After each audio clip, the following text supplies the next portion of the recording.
Students, ఈరోజు మనం పోషణ ఆహార సరఫరా వ్యవస్థ గురించి తెలుసుకుంటాం. ఇందులో పోషణ మరియు కిరణజన్య సంయోగక్రియ గురించి తెలుసుకుందాం.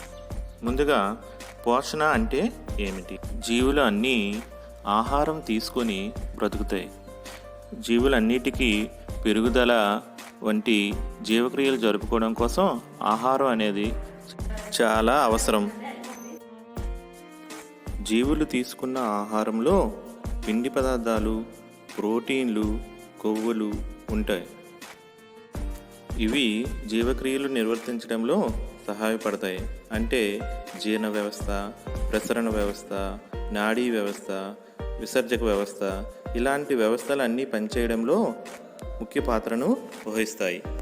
అమీబా వంటి ఏకకణ జీవులు మొదలుకొని మానవుని వంటి బహుకణ జీవుల వరకు ప్రతి జీవి అనేక రకాల పదార్థాలను ఆహారంగా తీసుకుంటాయి. వివిధ కణాలకు తమ విధులను నిర్వర్తించడానికి వేరువేరు రకాల పోషకాలు అవసరమవుతాయి. ఆహార సేకరణ, పోషణ అనేది కణం నుండి కణానికి, జీవి నుండి జీవికి విభిన్నంగా ఉంటుంది.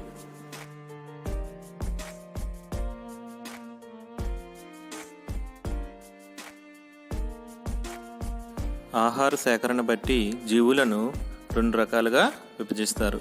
ఒకటి స్వయం పోషకాలు, రెండు పరపోషకాలు. స్వయం పోషకాలు ఇవి నేలలోని నీటిని మరియు ఖనిజ లవణాలతో పాటు గాలిలో కొన్ని వాయువులను కూడా వినియోగించుకుంటాయి. ఇవి సరళ పదార్థాలను ఉపయోగించుకొని పిండి పదార్థాలు, మాంసకృతులు, కొవ్వులు వంటి సంక్లిష్ట పదార్థాలను ఉత్పత్తి చేస్తాయి. కొన్ని జీవులు కిరణజన్య సంయోగ క్రియ ద్వారా వాటి ఆహారాన్ని అవే తయారు చేసుకుంటాయి. అటువంటి జీవులను స్వయం పోషకాలు అని అంటారు. స్వయం పోషకాలైన మొక్కలు పిండి పదార్థాలను కిరణజన్య సంయోగ క్రియ అనే ఒక ప్రక్రియ ద్వారా ఉత్పత్తి చేస్తాయి. ఇప్పుడు మనం కిరణజన్య సంయోగ క్రియ గురించి తెలుసుకుందాం. మొక్కలు పత్రాలు ఆకుపచ్చ రంగులో ఉండే వర్ణ పదార్థాన్ని కలిగి ఉంటాయి. వీటినే పత్రహరితం అంటారు. ఇవి కిరణజన్య సంయోగ క్రియలో ముఖ్య పాత్రని వహిస్తాయి.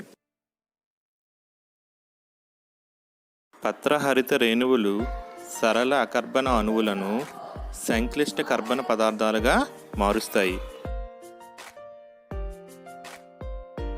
అంటే సరళ అకర్బన పదార్థాలు అయినటువంటి కార్బన్ డయాక్సైడ్ను వాతావరణం నుండి, నీటిని నేల నుండి సేకరించి సంక్లిష్ట పదార్థాలు అయినటువంటి కార్బోహైడ్రేట్లను తయారు చేస్తాయి. ఈ ప్రక్రియనే కిరణజన్య సంయోగ క్రియ అని అంటారు. ఈ కిరణజన్య సంయోగ క్రియ ద్వారా మొక్కలు పిండి పదార్థాలతో పాటు ప్రోటీన్లు మరియు లిపిడ్లను కూడా తయారు చేసుకుంటాయి. ఇప్పుడు కిరణజన్య సంయోగ క్రియ సమీకరణాన్ని పరిశీలిద్దాం. 6CO2 plus 12H2O gives rise to C6H12O6 plus 6O2 plus 6H2O. ఈ చర్య కాంతి సమక్షంలో పత్రహరిత రేణువుల్లో జరుగుతుంది. వివరంగా చెప్పాలంటే మొక్కలు 6 అణువుల కార్బన్ డయాక్సైడ్ను, 12 అణువుల నీటిని తీసుకొని 1 అణువు గ్లూకోజ్ను, 6 అణువుల నీటిని, 6 అణువుల ఆక్సిజన్ను తయారు చేస్తాయి. కిరణజన్య సంయోగ క్రియను జరిపే జీవులు మొక్కలు, ఆల్గే, కొన్ని రకాల బ్యాక్టీరియా. ఉదాహరణకు పర్పుల్ సల్ఫర్ బ్యాక్టీరియా. కొన్ని జీవులు కిరణజన్య సంయోగ క్రియ ద్వారా ఆహారాన్ని తయారు చేసుకోలేక ఇతర జీవులపై ఆధారపడతాయి. అటువంటి జీవులను పరపోషకాలు అంటారు. ఉదాహరణకు మానవుడు, పక్షులు, కీటకాలు.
కాంతి సమక్షంలో కిరణజన్య సంయోగక్రియ జరిగినప్పుడు ఆక్సిజన్ విడుదలవుతుందని నిరూపించే ప్రయోగం.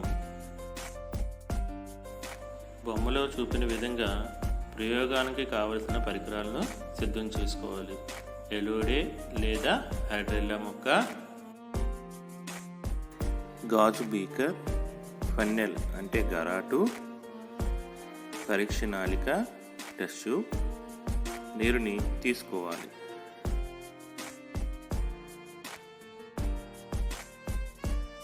ఇప్పుడు ప్రయోగ విధానం చూద్దాం. ముందుగా హైడ్రిల్లా లేదా ఎలోడియా వంటి మొక్కలను తీసుకోవాలి. ఈ హైడ్రిల్లా లేదా ఎలోడియా మొక్కలలో ఏదో ఒకటి ఎంచుకున్నాక పొట్టి కాడ కలిగిన గరాటలో హైడ్రిల్లా మొక్కలను ఉంచాలి. తరువాత ఒక బీకరను నీటితో తీసుకోవాలి. ఇప్పుడు గరాటను మొక్కతో సహా బీకరులో పటంలో చూపిన విధంగా ఉంచాలి. తరువాత పరీక్ష నాళిక నిండా నీరును నింపి గరాటు కాడపైన బోర్లించి ఉంచాలి.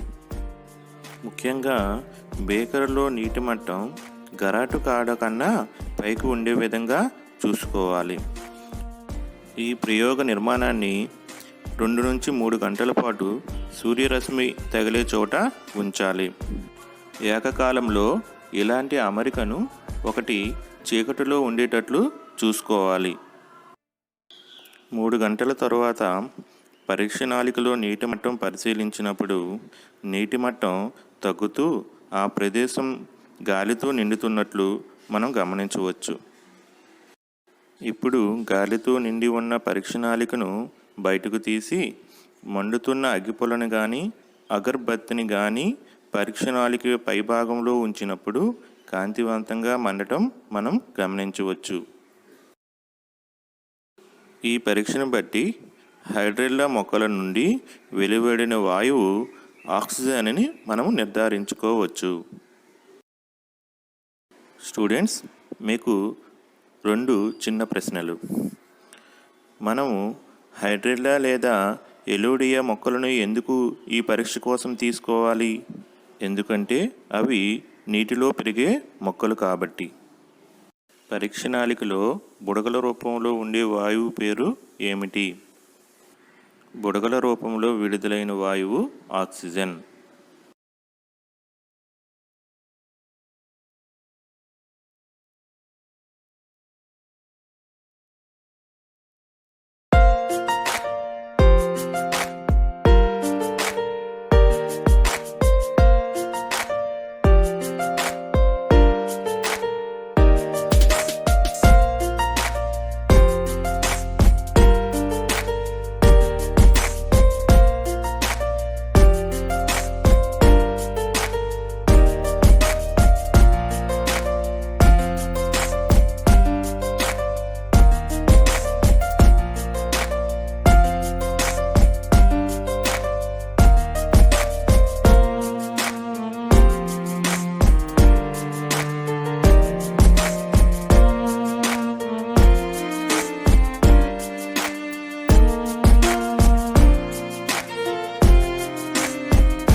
Students, we are going to discuss about class 10 biology chapter 1 nutrition food supplying system. Students, let's go for moles of leaf experiment, or to prove carbon dioxide is necessary for photosynthesis. Students, ఇప్పుడు మనం కిరణజన్య సంయోగ క్రియలో carbon dioxide ఆవశ్యకత గురించి తెలుసుకుంటాము. ముందుగా ఈ ప్రయోగం చేయడం కోసము పొటాషియం హైడ్రాక్సైడ్ ద్రావణము, వెడల్పు మూతిగల గాజు సీసా, కుండీలో ఉన్న మొక్క, స్ప్లిట్ కార్క్ మరియు పిండి పదార్థ పరీక్ష కోసము అయోడిన్ సొల్యూషన్. ఇప్పుడు మనం ప్రయోగం మొదలు పెడదామా? ఈ ప్రయోగం చేయడం కోసం పిండి పదార్థం తొలగించబడిన మొక్క అవసరమవుతుంది. పిండి పదార్థాన్ని తొలగించడం కోసం మొక్కను కనీసం ఒక వారం రోజుల పాటు చీకటిలో ఉంచాలి. అలా చీకటిలో ఉంచడం వల్ల ఆ మొక్కలోని గల పిండి పదార్థం వినియోగించబడుతుంది. ఇప్పుడు ఆ మొక్కని బయటకు తెచ్చి ఉంచుకోవాలి. తరువాత వెడల్పు మూతిగల గాజు సీసాను తీసుకొని అందులో పొటాషియం హైడ్రాక్సైడ్ బిళ్ళలు కానీ లేదా పొటాషియం హైడ్రాక్సైడ్ ద్రావణాన్ని కానీ తీసుకోవాలి. ఈ పొటాషియం హైడ్రాక్సైడ్ ద్రావణం వల్ల తీసుకున్న గాజు సీసాలోని కార్బన్ డయాక్సైడ్ పీల్చుకోబడుతుంది. ఇప్పుడు రబ్బరు కార్కు సహాయంతో మొక్కలో ఎంపిక చేసుకున్న ఆకులో సగభాగాన్ని సీసాలో ఉండేటట్లు, మిగతా సగభాగం సీసా వెలుపలికి ఉండేటట్లుగా అమర్చుకోవాలి. ఇప్పుడు సీసాతో సహా ప్రయోగ అమరిక మొత్తం తీసుకొని సూర్యరశ్మిలో ఉంచాలి. కొన్ని గంటల తర్వాత సీసాలో అమర్చిన ఆకును వేరు చేసి అయోడిన్ పరీక్షను చేయాలి. గాలి వెలుతురు సోకుతున్న ఆకు భాగంలో అయోడిన్ పరీక్ష నిర్వహించినప్పుడు నీలి నలుపు రంగులో మారడం మనం గమనించవచ్చు. సీసా లోపల ఉన్న పొటాషియం హైడ్రాక్సైడ్ సీసాలో ఉన్న గాలిలో కార్బన్ డయాక్సైడ్ను పీల్చివేస్తుంది. ఫలితంగా కిరణజన్య సంయోగ క్రియ జరగలేదు. కాబట్టి సీసా లోపల ఉన్న ఆకు భాగం మాత్రం నీలి నలుపు రంగులోకి మారలేదు. దీనిని బట్టి కిరణజన్య సంయోగ క్రియకు కార్బన్ డయాక్సైడ్ అవసరమని మనము తెలుపవచ్చు.